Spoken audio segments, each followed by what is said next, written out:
Ciao, sono Manuel Leorato e faccio parte del gruppo Rocciatori Val d'Alpone.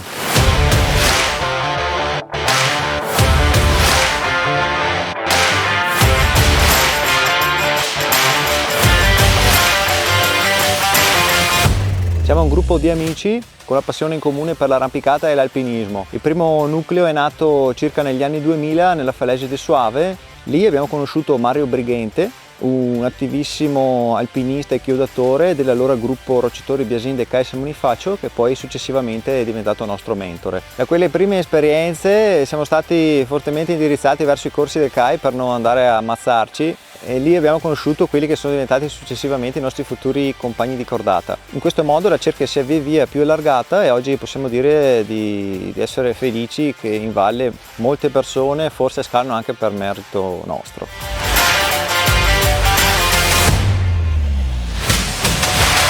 Il primo progetto in comune è stata proprio la posa del primo spit nella nostra Falesia. Qui ho conosciuto Cristian Confente, Simone Gianesini, che era compagno di cordata di Brighente, e siamo diventati un vero e proprio team di apritori con la passione per le pareti inedite e inesplorate, prima in Val d'Adige, poi in Piccoli Dolomiti e successivamente anche in Lago Rai.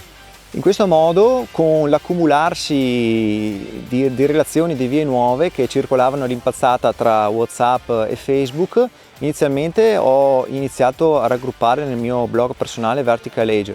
Poi successivamente abbiamo deciso di sviluppare una guida digitale che fosse fruibile a tutti gratuitamente sugli smartphone.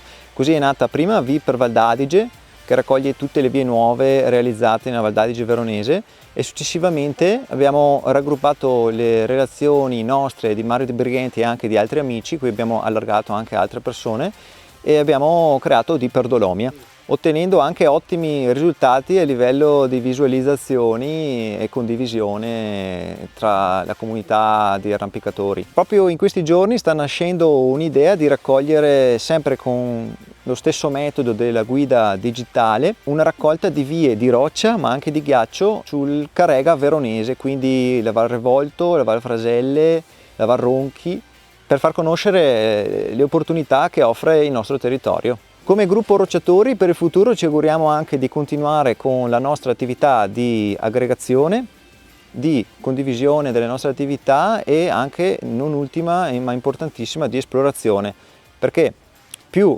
esploriamo, più ci rendiamo conto delle infinite possibilità che l'elemento roccia può ancora regalarci.